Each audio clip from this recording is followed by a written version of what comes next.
Hi hello வணக்கம். இன்றைக்கு நான் ஒரு கேக் டெக்கரேட்டிங் வீடியோவோட வந்திருக்கிறேன். ரீசெண்டாக இன்னொரு ஆளுக்கு போட்ட கேக் வீடியோவோட வந்திருக்கிறேன். இந்த கேக்கை எப்படி செய்த நான்னு சொல்லி ஸ்டெப் பை ஸ்டெப் பார்ப்போம் வாங்க.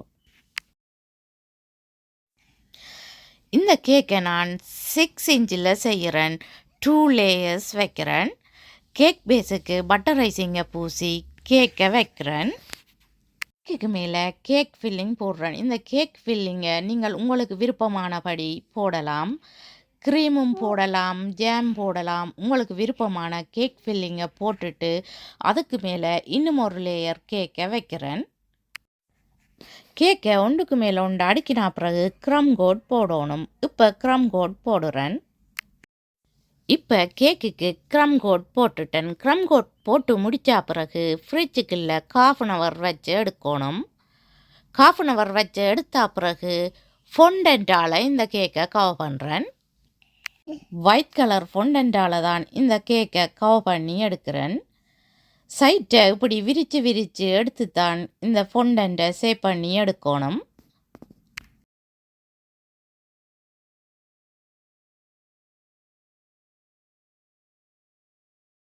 இப்போ ஃபொண்டன்ட்டை போட்டு முடித்த பிறகு பீஸா கட்டரால் சைட்டால் கட் பண்ணி எடுக்கிறேன். அதாவது மிச்சமாக இருக்கிற ஃபொண்டன்ட்டை கட் பண்ணி எடுக்கணும். இப்படி ஃபொண்டன்ட்டை போட்டு முடித்தா மட்டும் காணாது, கேக் ஸ்மூத்தர்ஸால் சேவ் பண்ணியும் எடுக்கணும். இப்போ 2 கேக் ஸ்மூத்தர்ஸ் எடுத்து இந்த ஃபொண்டன்ட்டை சேவ் பண்ணி எடுக்கிறேன். ஃபொண்டன்ட்டை சேவ் பண்ணி எடுத்த பிறகு இப்போ கேக் எப்படி இருக்குதுன்னு பார்த்தீங்களா? கேக்குக்கு நான் நேம் கட்டரால் நேம் கட் பண்ணி ஸ்டிக் பண்ணி வச்சுருக்கிறேன். இப்போ பட்டர் க்ரீமால் இந்த கேக்கை டெக்கரேட் பண்ணுறேன். பெலட் நைஃபால் பட்டர் ஐசிங்கை எடுத்து இப்படி பூசி விடுகிறேன். நீங்கள் விரும்பினா 2 கலர்லையும் இந்த பட்டர் ஐசிங்கை பூசலாம். அதாவது டபுள் கலரும் போடலாம். பட்டர் ஐசிங்கால் டெக்கரேட் பண்ணினா பிறகு இந்த கோல்டு ஃப்ளேக்ஸை வச்சு டெக்கரேட் பண்ணுறேன். எடிபிள் ஃப்ளேக்ஸை நான் அமேசானில் தான் ஆர்டர் பண்ணி எடுத்தேன். நீங்கள் கேக் ஷாப்லேயும் ஆர்டர் பண்ணி எடுக்கலாம் அல்லது ஆன்லைன்லேயும் ஆர்டர் பண்ணி எடுக்கலாம். நீங்கள் ஈட்டபிளாக கேக்குக்கு யூஸ் பண்ணக்கூடியதான்றதை பார்த்து ஆர்டர் பண்ணணும். டெக்கரேட் பண்ணின பட்டர் க்ரீம் ட்ரை ஆக முதல் நாங்கள் இந்த கோல்ட் ஃப்ளேக்ஸை போடணும். அப்போ தான் ஸ்டிக் பண்ணி நிற்கும்.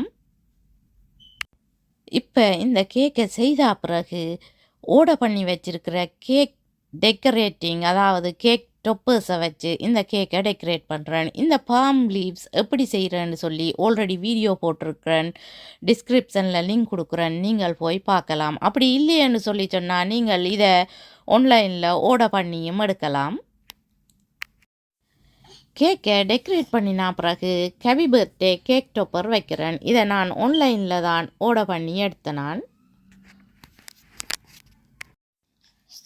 இந்த அக்ரிலிக் கேக் ஸ்டாண்டை ஆர்டர் பண்ணி வச்சிருக்கிறேன். இந்த கேக் அக்ரிலிக் ஸ்டாண்டுக்குள்ளே நீங்கள் மேஷ்மெலோஸ் போடலாம் அல்லது எனி கலர்ஃபுல் ஸ்வீட்ஸ் போடலாம், ஃப்ளவர்ஸ் போடலாம். இது மென்னுக்குரிய கேக்குன்னு சொல்லி சொன்னதால் நான் இந்த பிளாஸ்டிக் போல்ஸை போட்டு டெக்கரேட் பண்ணுறேன். இதே உமன்ஸ் அல்லது கேர்ள்ஸுக்குரிய கேக்குன்னு சொல்லி சொன்னால் ஃப்ளவர்ஸ் போட நல்லா இருக்கும். இந்த போல்ஸோட எல்இடி லைட்டும் போட்டு டெக்கரேட் பண்ணுறேன். இந்த கேக் ஸ்டாண்டும் ஒவ்வொரு சைஸில் இருக்குது. உங்களுக்கு விருப்பமான சைஸில் நீங்கள் ஆர்டர் பண்ணி எடுக்கலாம். இப்போ கேக் ஸ்டாண்டுக்கு மேலே செய்து வச்சிருக்கிற கேக்கை வச்சிருக்கிறேன். கேக் ஸ்டாண்டுக்குள்ளே எல்இடி லைட்ஸை வச்சு ஆன் பண்ணியாச்சு. இப்போ பார்த்தீங்களா கேக் எப்படி இருக்குதுன்னு. உங்களுக்கு இந்த கேக் பிடிச்சிருக்குதான்னு சொல்லி ப்ளீஸ் மறக்காமல் எனக்கு கமெண்ட் போடுங்கோ. மீண்டும் இன்னும் ஒரு அமேசிங்கான வீடியோவில் உங்களை சந்திக்கும் வரை உங்களிடமிருந்து விடைபெறுவது உங்கள் மதி. பாய்.